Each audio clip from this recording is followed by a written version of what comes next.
Imagine someone buys you a brand new car. Beautiful, fast, everything you asked for. There's just one problem: nobody taught you how to drive it. That, in one sentence, is what a hotel technology transition actually feels like. And it's exactly where my guest today spends his working life. Welcome to the Turndown. I'm Sebastian, and today I'm joined by Jason Edwards, project manager at Premiere Advisory Group. The guy owners call when a hotel has to change its engine while doing 55 on the highway. Jason has run more PMS, CRS, and RMS implementations than most hoteliers will see in an entire career. In fact, 90% of the people he works with are tackling a system change for the very first time. So in this episode, we get into the stuff nobody puts in a press release. Why the smart strategic decisions made in the boardroom hits the front desk far too late to execute well. What actually happens the morning after a hotel goes dark on its brand? The system, the website, the OTA accounts, the Google listing, the SEO, all of it gone overnight. Why, if you build it, they will come as the most expensive sentence in independent hospitality. And whether AI is real buying decision yet or just an AI stapled onto the end of a URL. If you run a hotel, advise one, or build the technology that keeps one alive, follow the show and drop us a comment with a transition story you're still recovering from. We read them all. Oh, and Jason tells me about one deal that was signed on a Thursday night and live on Monday morning. A full system built over a single weekend, guests still checking in and out the whole time. It worked. But he'll also tell you why that go live was the easy part and what was still missing 6 months later. Let's get into it. Hi there, Jason. It's a pleasure to welcome you on the program. Welcome to the Turndown. It's a pleasure to be here. Absolutely. I typically start with my sort of standard opening question, which is what's keeping you up at night these days? Jason, where do you want to go with this question? Outside of the personal things that keep me up, the big thing for me is when it comes to technology deployments, there's a big disconnect between strategic decisions that are made by owners and the actual execution readiness by the operations team. The owners are making some good strategic decisions, rational decisions about how they want to shift their hotel and the direction they want to go. But quite often, the team they have isn't quite ready for that, or the change comes very late in the game for them. And it becomes, okay, how do we get this done in the timeline that it's looking to happen? So that's where a lot of value tends to happen. Leakage happens during this process is, owners ready to go forward and wants a new vision for the property. And the operations team has potentially never ever done a technology installation to begin with. So how do they start that off? And that's the biggest challenge I see and what keeps me up, but it also keeps me employed too. That's a bold statement. So let me paraphrase that so I'm getting this right. Someone is buying you a brand new car and you don't know how to drive it. Is that fair? Yeah. It's like moving in some situations from a stick shift to a manual, or a manual to a stick shift for some folks. And okay. If you're used to one type of vehicle all your life and have to shift, there's a change management that has to happen, and how you work and how you think and how you do. So do you view yourself as the driving instructor? Yes. I've done numerous implementations from PMSs, CRSs, RMSs, so I've got a great understanding of how they all work together. And for the most part, PMSs tend to work the same manner. It's where you go click to do the same things. You check people in and out. You collect payments. You manage housekeeping. There are bells and whistles in every system, so I was learning and understanding those pieces. But it's starting off and knowing who you're working with, what's their background, what kind of experience do they have, and understanding from the beginning, hey, what are you concerned about? What are you worried about with this transition? To better understand what are some of those speed bumps and things that are going to come along, and how do you work to ease their concerns and kind of hold their hand to get across that bridge. I want to talk about all of those. all of those. Yeah.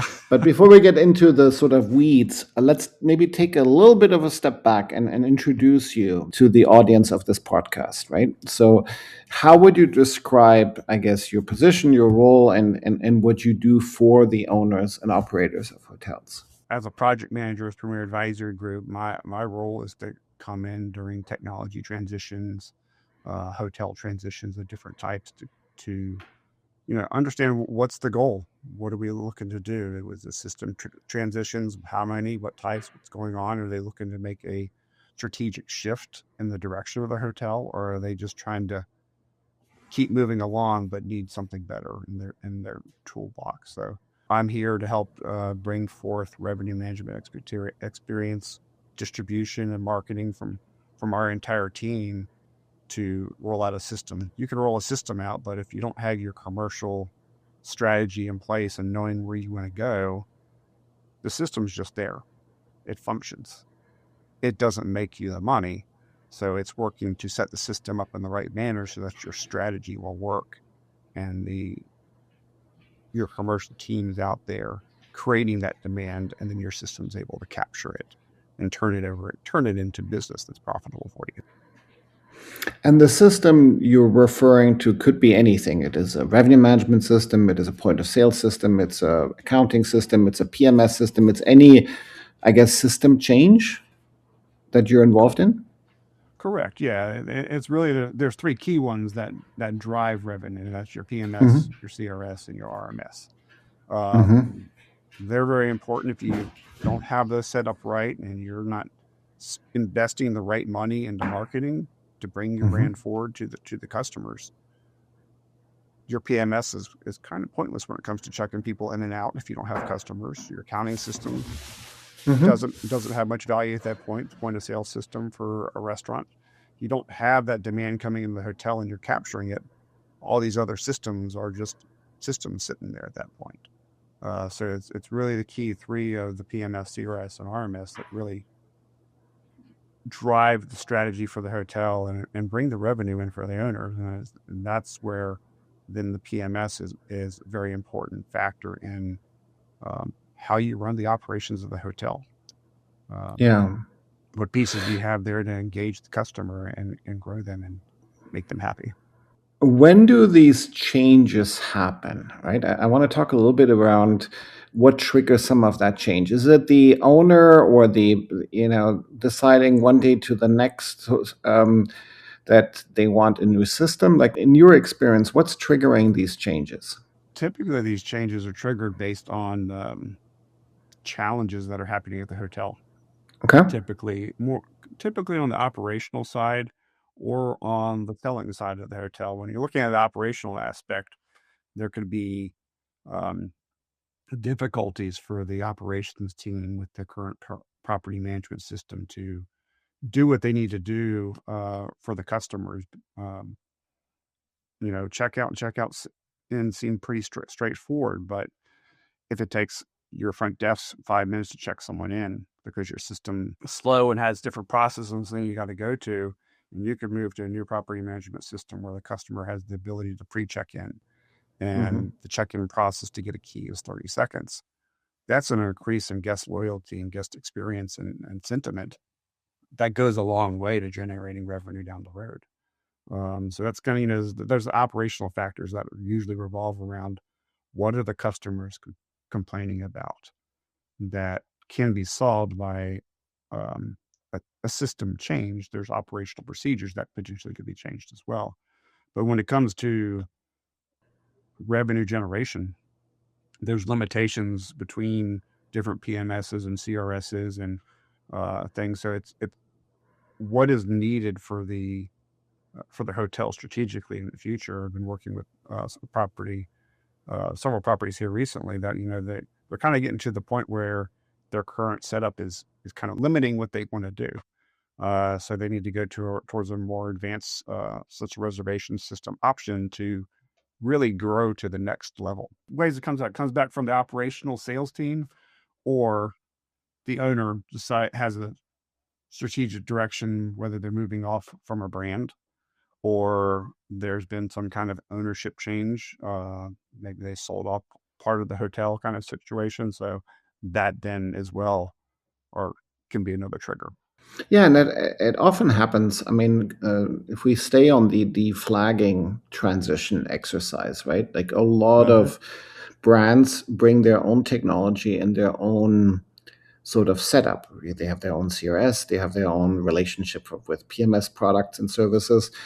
Once you stop being part of that brand, the usage of that system almost is no longer available to you as an operator. Is that fair? That's very fair to say. They, for the most part, they cut off overnight. Your last night of stay, you're checking people out of the system in that morning, and that following night, you've lost access to the system. And from your point of view, is that some of the more exciting projects that you're working on because there's a huge time crunch? Is that it? They can be. We did one with you guys that was a contract was signed Thursday night. We got access overnight for a resource in the UK to start working early morning Eastern time, and then we finished up through that Friday night, getting the system built out for the customer. So Sunday evening, when the last night they had the reservation system, Monday morning they could start checking people in and out and being able to continue operating their hotel. And I'll say it as an operational being able to, but there's still a lot left to do with the brand transition from a commercial and strategic perspective. Selling outward bound on the OTAs, having a website, claiming your Google listing, and all those different pieces that are critical in a change. So a lot of owners think, I just need to change systems and business will come. There's a lot more to the system itself. It's a functional tool to help you get where you want, but you have to have the right people and strategy and things in place to get there.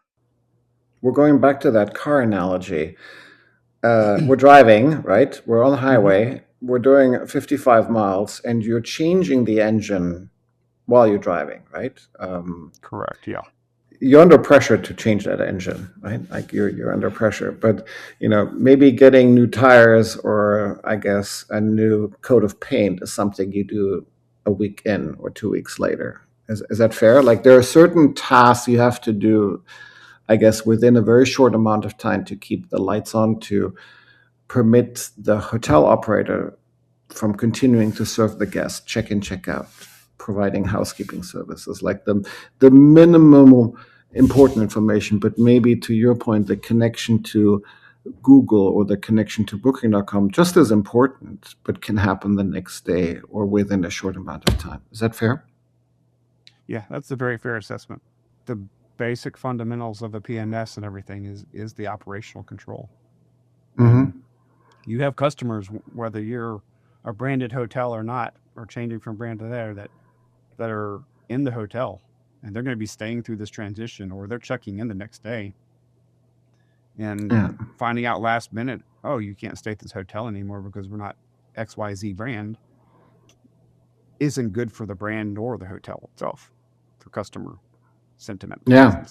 I want to talk about what needs to happen for things to go right and go well.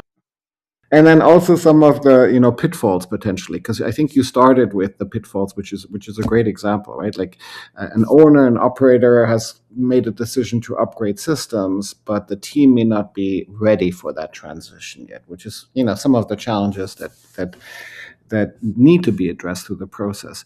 But when things go right in a implementation, let's say of a new PMS system or a new revenue management system, what are some of the best practices that you help drive that lead to that successful implementation? Well, the first piece is sitting down and laying out the plan. Okay. What do we need to do? When do we need to do it by? So help people kind of understand, we are here today. How do we get to point Z on a certain date? So kind of helping lay those expectations out there. But it's also knowing the people you're working with. What has their past experience been?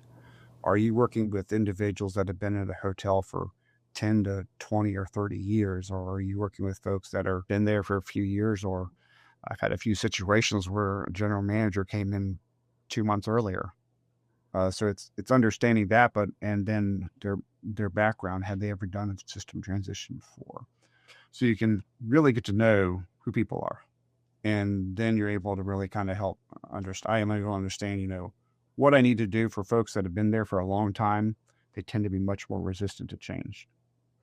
So I take a different approach with them, where it's a lot more asking them questions, trying to really get them engaged, make them feel like they're an owner, and understanding, how are they doing things now?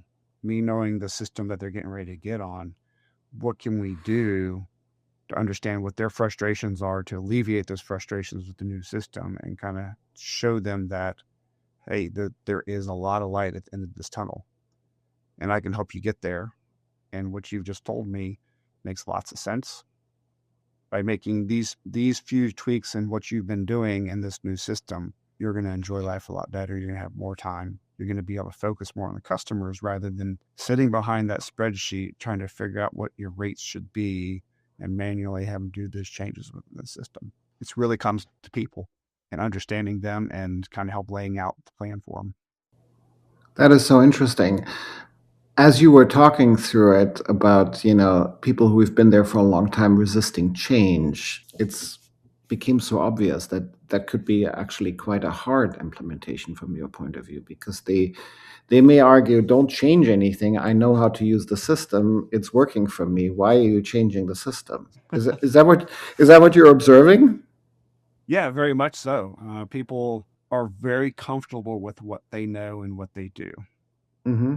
And when you introduce a new variable into their life, it's difficult and challenging. I learned very early in my hospitality career, when I was working front office, that things change. And I visually saw folks that couldn't make the change, my own peers that were struggled with the change, and they didn't end up staying around.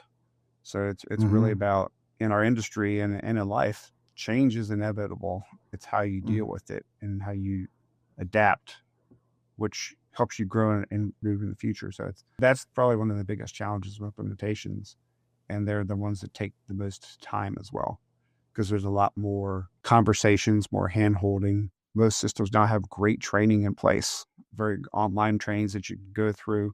But there's a portion of our demographics that's not what they're used to. That being on computers and social media style videos and different things like that's all new to them, and it's a struggle, and it's not something they're comfortable with. So when you work with a front office manager, right, on a property, how many in average, I mean, and you must be doing quite a few installations throughout the year, how often do they experience a system change in their professional career? Is it once, twice, 3 times? I would say vast majority of folks that I've talked with, this is typically their first change. Wow. And I look back and 20 years of my career here, is there weren't many options out there for various systems. It's not until the last 10 years when new system opportunities have come about. COVID made a big impact on owners' thoughts and how they do things, and always looking for something new and shiny, but also more cost effective than what they've been used to. So I'd say in the last 5 to 10 years, implementations of new systems, it's happening much more than it was in the prior years. Those that have been around a long time, this could very well still be their very first implementation change. Wow. I'd say probably 1 out of 10 that I engage with have actually done a change before. Okay, interesting. And those who've done the change, for them it's easier, or they at least understand what's ahead? Yeah, they tend to very much understand what's coming. Okay. They've been there, they've done that. The first time you got up and rode your bike, you fell down. It's not something, but after you learned how to ride the bike, you've done it once. Getting back on that bike again, it's easier. You understand and know what's happening. So it's a comfort level folks have after doing one of them. Interesting. Interesting. You mentioned the deflagging, the Thursday. I want to expand a little bit and talk a little bit more about the deflagging use case. You mentioned that the contract was signed on Thursday and you went live on Friday. Why are so many deflagging transactions rushed or at times chaotic? Is it really just a contractual component, or the sort of we're switching the lights off from brand XYZ? I think it's a couple different factors. Some of them are related to the brand Mm-hmm. removing a hotel from their system for various reasons. Other times it's owners looking to make a strategic change in where they're going. And I think a lot of this really happens at the ownership and at high executive levels of these conversations with the brands. Typically, attorneys are engaged as well. And when you're up at that level, that it's more of a contractual change that's happening in their eyes, and may not truly understand the impact down at the property level of, hey, there needs to be new systems in place. They could be owners that are really, hoping to be able to renew their agreement with the brand, and there's lots of work trying to get there until it's finally at a point where it's not going to happen, but time is wasted away over a course of 6 to 8 months. You're now 2 months or 1 month away from when you're going to lose the flag. It puts people in okay, oh wow, we got 2 months left. So what do we do now? We were really hoping we're going to still have that flag and not have to go through any of this. So when you get that lower level of individuals, the general manager engaged in these different pieces, that's like, how are we going to check people in and out? How are we going to collect payment? Owners want their money. So how do you go about that? So then it gets to be in a rushed situation. And I think about like that engagement we were working with before. I don't know the circumstances behind it, but it sounded like there's a lot of communication gaps from the top to the bottom on how things transpired. And there was a sense that ownership was expecting to be able to still have the flag, but the flag said, sorry, no, we're not going to continue on. And they've been negotiating for 6 months. So it then became a rush to figure out, what do we do next? And then when such deflag happens, right, it's not only the system change, but a lot of times distribution, revenue management, the whole visibility of that property can disappear overnight. Mm-hmm. Is that fair? That's a very, very good statement. The brands do a lot of work. So one of the concerns that owners typically have is there's lots of fees related to brands. Well, those fees go to various things from marketing to system upgrades and pieces like that. And you can bring a new PMS, a CRS, and RMS into play. But if you don't have a new website, a branded website for your new hotel, how are people going to find you and use your new shiny booking engine? Your Google listing, your OTA accounts, they were owned by the brand, and the brands are big. There's lots of bureaucracy and red tape that they got to go through on when they're taking a property offline. They have their checklists of things they do, and everyone has their role. Their timeline typically doesn't line up with the timeline of the owners. Owners want, if I'm going dark on Sunday, I want to be live on Monday with everything. And that just doesn't work that way. You got a minimum of 4 to 6 weeks typically for a lot of those processes to play out, because you got one individual in a brand who owns the Expedia relationship. That information has to get down to that individual's desk, and then they have to put it into the queue of the work they're doing to notify Expedia that XYZ hotel is officially no longer with us. Release that hotel from our obligations. And then Expedia's got to take that and do what they need to do internally. They have their own checklists. So it's that process there that really is the lag. But once that stuff happens there on the OTA side, you then have to sign a contract with the OTA as the new owner, or not even the new owner, but as the new operating style. You still typically have that profile from the last piece, but you're going to have to go through and clean up the room types, clean up pictures potentially. If you have your branded logo in there in your room somehow, you can't be using that picture anymore. So you need a new photo shoot without those pieces in play, and getting things from that aspect. So there's a lot of things that have to happen once you go dark. And customers need to be able to find you. All the marketing the brands were doing, the SEO, the pay-per-click, all those things that when people searched in your market, found your hotel, they're not finding you anymore because you got a new website. You're still working to claim your Google listing. There's a gap in time to make things happen. And a lot of times owners leave brands because of all the fees they pay. They feel like they can be more profitable as an independent. And there's potential for that, but not on day one, potentially not even on after 6 months. You got to spend that money. You got to get your website built. You got to get the SEO. You got to get the pay-per-click out there. Or you may need some PR agencies to help raise the awareness of your hotel. You're a new brand once you leave a branded hotel company. So how do customers find you? It goes back to the movie Field of Dreams, where they talk about if you build it, they will come.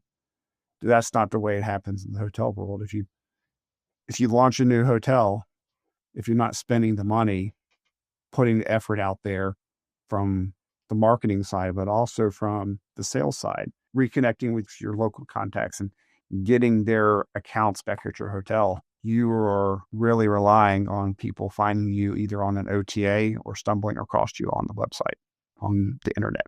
Amazing.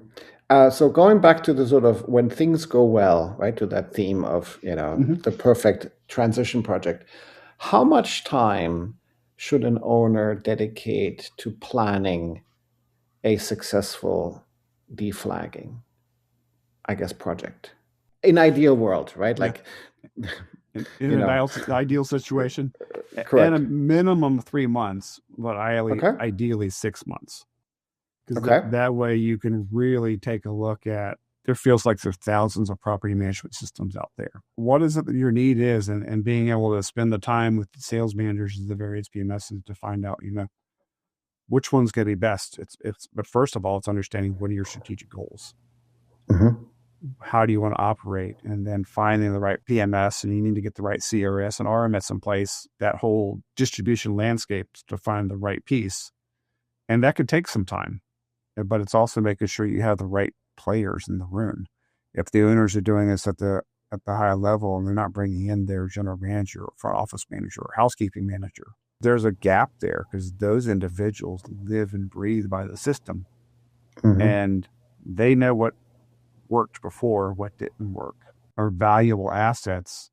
And, if they understand the goal of the owner, those individuals can provide some great insights to, that system is not going to work for our needs to do what you want to do. So it's the operational team, but also the revenue team, revenue manager, marketing and sales. They all work together for the hotel to grow, make revenue, but also then how do you manage your costs when things happen on property? Is there a particular property or property type that is more suited to go independent? Or is there, are there types of properties that, should stay with the brand, in your opinion? To become an independent, you really need some key pieces. You need to be in a location where you have a lot of control and you something unique to be able to offer. You need to be able to have the right people. Brands bring a lot of value from loyalty, from the chain codes and such like that. So you need to be able to have a strong marketing organization. You need strong sales. You need strong revenue management who can go out and get the business that the brands would have brought to you. People are a key aspect to that. So it's having a good location, having the right people, but then getting the right systems in place to support everyone to accomplish the goals you're looking for. Going independent requires more effort and more work, but there can be greater returns by being independent as well. You mentioned location a couple of times, and I want to sort of double click on that. Why is location so important in the decision, independent versus brand? Why do you think that is? People, when they are driven to travel and they're going to particular locations, there's certain aspects in different markets that could be the hype or be the big place to go. When you're going to New York City, there's different boroughs and places like that. So it's understanding the customer in the demand base. Where is that coming in? And do you feel as an owner with your team that you can grab that by having a prominent location, having some great views, or a great mix of amenities, or unique style of your property. There are customers out there that, really like brands and like that cookie cutter style piece, but there's a lot of customers out there that want unique experiences. So if you're in a market and in a particular area of that market where uniqueness is very valued and the customer base in that area is that type, then, and you have the people behind it, you have a great opportunity to do well as an independent. Yeah, if you're a roadside hotel, being independent doesn't really bring much value to you. It takes a lot more for customers to find you. And the brand can help you find those customers. Reversely. Correct, yeah. Because people, driving down the highway or different places, joining these very non-populated areas, it's much harder to be found in those situations, but it's much easier with a brand. Because people know Marriott, they know Hilton, they know Hyatt, they know the brands, and it's easy for them. Okay, I need to see what's out there and quickly search and find something. When a property deflags or when a new property opens, we'll use both use cases, and I assume the answer is similar. How many systems are we actually talking about today? Right? I remember talking to hotels that had 20, 30, 40, 50 systems. Or different systems like in use? Mm-hmm. What do you see the average to be today? And maybe let's narrow it down to your type of properties that you're most familiar with, which is what? Independent hotels? 4-star? Primarily independent hotels, yeah. Okay. Yeah, 3 to 4 stars, large markets, tertiary markets. Larger, 100 rooms, roughly, average? Yep, 100 to 200 rooms, 100 rooms average kind of piece, yep. Okay, so how many, gun to your head, how many systems are we talking about? So when they're opening on day one, how many systems do people typically have? Yeah. So you got the PMS, you got the RMS and CRS, kind of the key planets there. Usually there's an accounting system. You got the keys. We're at 5 already. Yep, and you got the payment processing system. So 6? you got 6 there. That I'd say 6 is probably the starting point most customers have. Those that want to get a little bit more, that are more involved, you would add in a CRM and a sales and catering system as those key pieces. And so it's really about 8 of them, but there are some hotels that get out there and do a lot more things after they've been around a little bit. Getting engaged in point systems and keyless check-ins and kiosks and various different pieces, and try all these new things that can be bolted onto systems. You can't have a lot of systems. There's a point when there's too many systems. If you don't have someone who owns the system and is managing it and getting the value out of the system, it could still be integrated. At that point, it's just a paperweight that you're spending money on. So why do you have the integration? So you can go report. And if that key and the person leaves, who takes that over? Is there someone to do that? Makes sense. And in your discussions with owners, are they looking more for best in breed, meaning hub and spoke models where you have one PMS connecting to as many systems as possible? Or is the trend more to all in one, selecting a software provider that can potentially cover 2 or 3 different system areas? What's your point of view?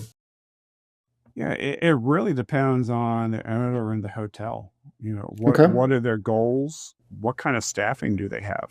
Do they have a strong revenue team, strong operations team? Are they very lean? I tend to find hotels that are much more lean, that all in one is more viable for them because it's simpler, easier to deploy. Properties that have multiple outlets, golf, food and beverage, spa, hub and spoke tends to be better for them. So it really comes down to the property and what are the owner's goals over the next 12 to 24 months? What does their team look like? Do they feel that an all-in-one would be better for them in that situation, or the hub and spoke manner? So they can go pick best-in-class systems for each of the different things and slowly build their system landscape. So it varies. No hotel is the same. You can have 2 what look like identical properties, but there's unique things that are going on at both of those properties that dictate different strategies and systems. Okay, interesting. And in your discussion with owners, are they asking for AI? Is it is AI becoming a thing in their list of catalogs? It seems to be a question everyone's asking. What does your system do with AI? Okay. And it seems like right now it's more of everyone's talking about AI, so I probably should ask about AI as well. Okay. In the end, when it comes to the decision process, I don't think it's playing a big factor into decisions on which systems they go with.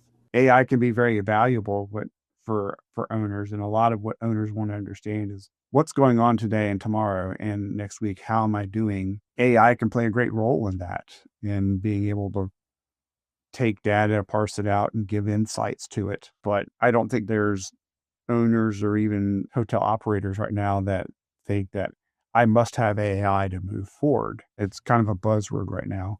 And I could see potentially in 5 to 10 years where a lot more AI out there involved in the systems. And it's something I mentioned earlier, change is difficult for folks.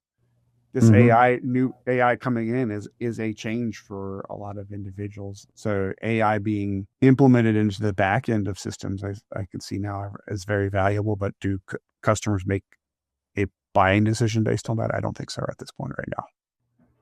Okay. And I guess reversely, as technology providers, do we need to do a better job at explaining what the AI actually does, or will it not be received as critical from a hotelier's perspective? What's your take on that? When we think of revenue management systems, we've had AI models, machine learning for decades. This is not new. Yes. We just call it AI suddenly, right? Previously, we may have called it machine learning, right?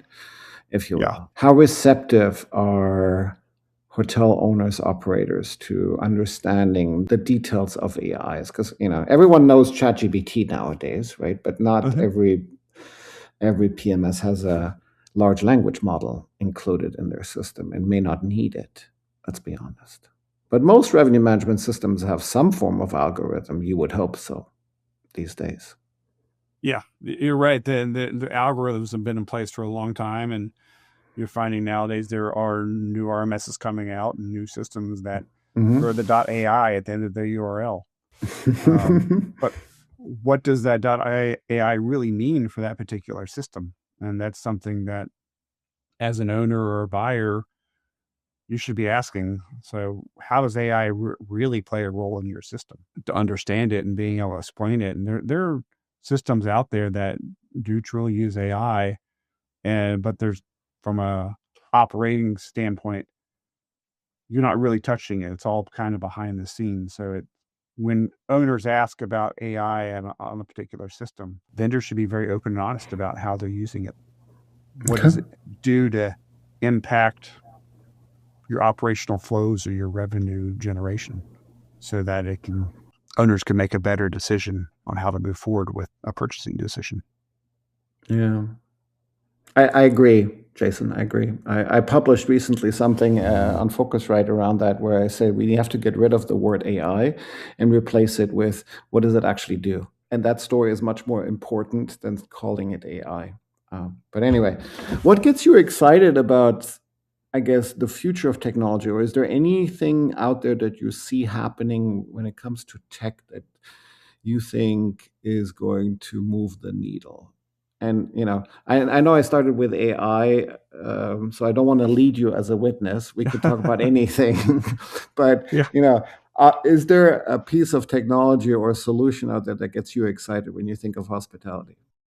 Well, I see, that what you guys have developed in some other systems, they kind of allow the one with the channel connects directly to the OTAs, versus the traditional central reservation systems and how they connect. It's a very streamlined process to connect an OTA and the new model. And I see in coming years that the CRS systems are going to have to adapt as well in the same manner and grow and be nimble for a consumer to be able to say, yeah, I want to do that. When I look at what you guys offer and some other PMS providers offer as far as direct connects to those OTAs, I feel like they're far superior and faster than legacy systems. So we're going to start seeing, I think, in the legacy systems, some changes coming from that aspect there. And why I think one of the biggest gaps right now and advantages that the CRSs have over all-in-one PMS is the GDS connectivity. And being able to control your message. There are companies out there that kind of white label get you to the GDS, but you kind of lose control of who you are because they have their standards in place. So we're going to start seeing, I think, in the GDS world with the all-in-one PMSs to be able to have better connections. And I think CRSs are going to start adapting to how PMSs are now direct connecting to the OTAs. We can have an OTA up and live in a matter of a couple hours with an all-in-one PMS versus a central reservation system. You're looking at a couple weeks. It's a big factor. That's a huge factor. And a couple of weeks can be a lot of revenue that is either generated or not generated, right, in that period of time. I have yet to hear about a hotel that goes live in a matter of hours in the GDS. The GDS takes a while. It takes a while. It's all because of the GDSs, the go live dates that have to get scheduled. And they only do those certain days of the month. But the GDS right now, getting your information together and into the GDS is much more time consuming, even with the central reservation systems, but their connections are stronger than other white label systems out there through channel connects. You're doing this work today, and I haven't done this I'm aging myself, in 20 years that I've set up, or 25 years that I've set up a GDS property. Are we still filling out spreadsheets to go live on a GDS? Yes, there's still some spreadsheets that are being filled out. Most of that it's because we are trying to collect the information from our customer, so we can then put it into the CRS to so that in that piece of that there are still working on a PMS CRS integration right now, and there's a spreadsheet I had to fill out, and I had to grab some information from the PMS and I had to grab information from the CRS and put it in a spreadsheet so the tech person can make the integration happen on the background. I have seen great strides in getting rid of those kind of processes over the years, but they're still out there. Thank you for entertaining my questions and making me feel, young again. In the race to agentic AI, right? Or sort of the agent, right? There's a lot happening right now, and everyone is talking about, launching their, AI solution that will help you find and book your next stay, right? I think ChatGPT is introducing advertising. Everyone is expecting Google to launch something at some point. Booking.com is talking about agents. Expedia. Who will win the agent race, in your opinion? From a provider perspective? Or in general, from a consumer perspective, who is closest to actually, I guess, search and book accommodation using an AI agent? Because I haven't seen it yet. Yeah, I haven't seen it come through really yet at this point. But Google's already got a great hold and grasp on the booking process over the years.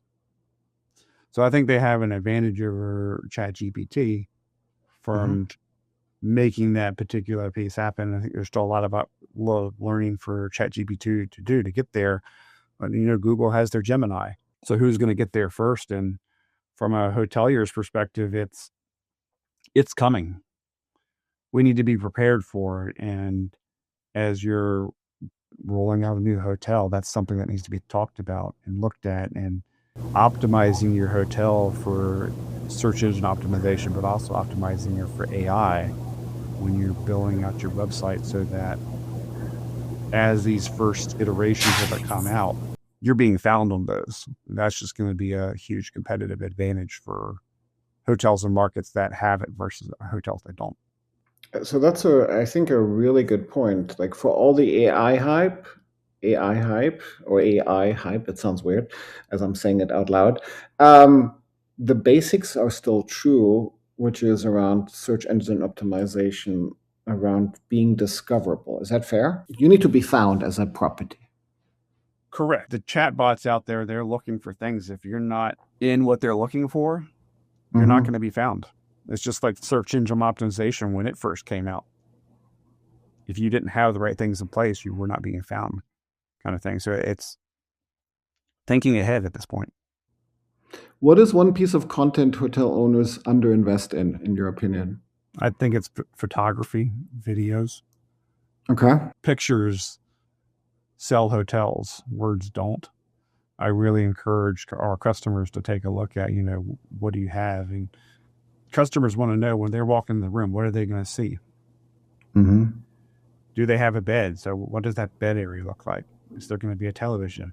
What does that area look like? Do you have a place to be able to sit down? Is there a place to work? What's the bathroom like?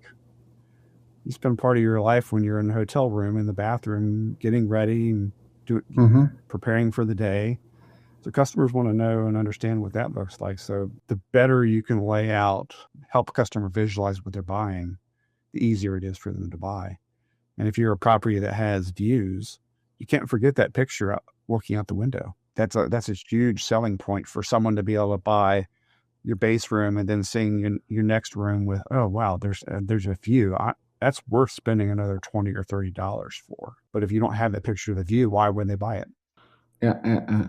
And in your mind, it means professional photography, not walking around with an iPhone, what is it now, 15 or 16?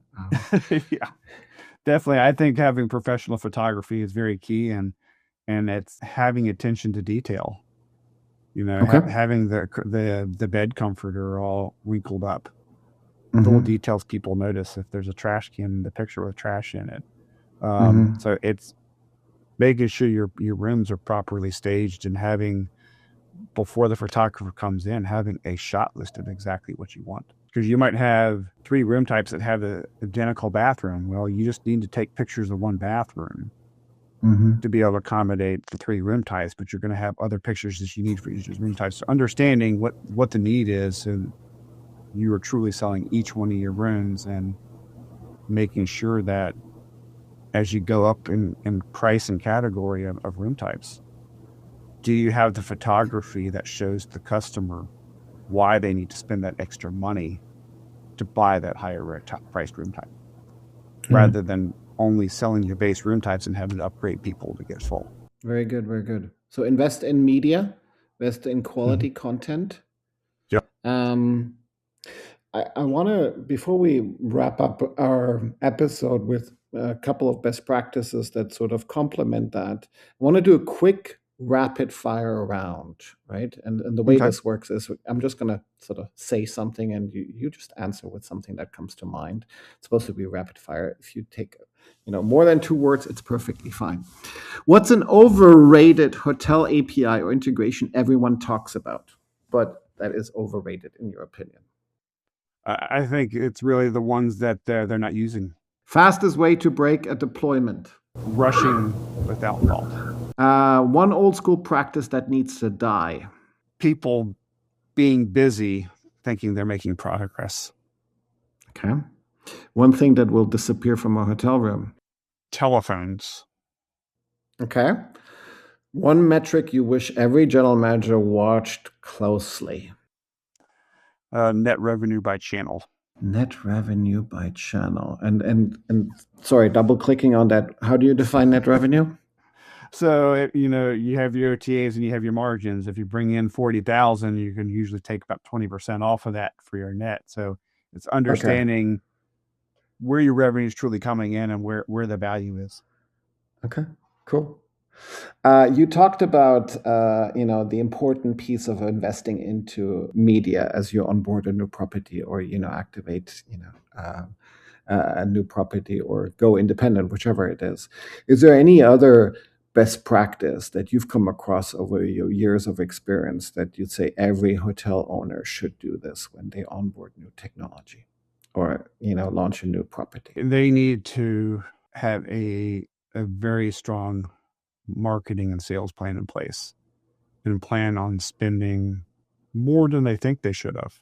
People need to know you're there. And if you're not spending the money to let them know you're there, you're setting yourself up to fail. A hotel owner may say, well, why do I need Booking and Expedia? Don't they do all the advertising and marketing for me? They do, but you're pulling in a lower value piece of business than if you market yourself and Okay. become greater at book direct than you are at OTAs. Typically, as a new property launches, you do rely more heavily on the OTAs. But if you don't have that marketing and sales plan in place to protect your rate and be firm on where you want to be in the future, you end up just eroding your ADR and having that spend at the beginning to get people booking direct and finding your hotel so you can reduce your reliance on the OTAs as a much more profitable business down the road.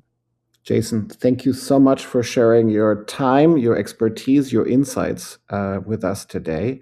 Really appreciate it. Can't wait to catch up with you in person at an event that we will hopefully cross path at. And in the meantime, good luck for your next deployment. Well, thank you. I appreciate it. It was great having the conversation with you today as well. All right. Thank you. Thank you for listening. If you like what you're hearing, make sure you subscribe to avoid missing the next episode.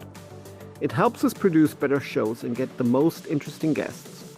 Thank you for your support.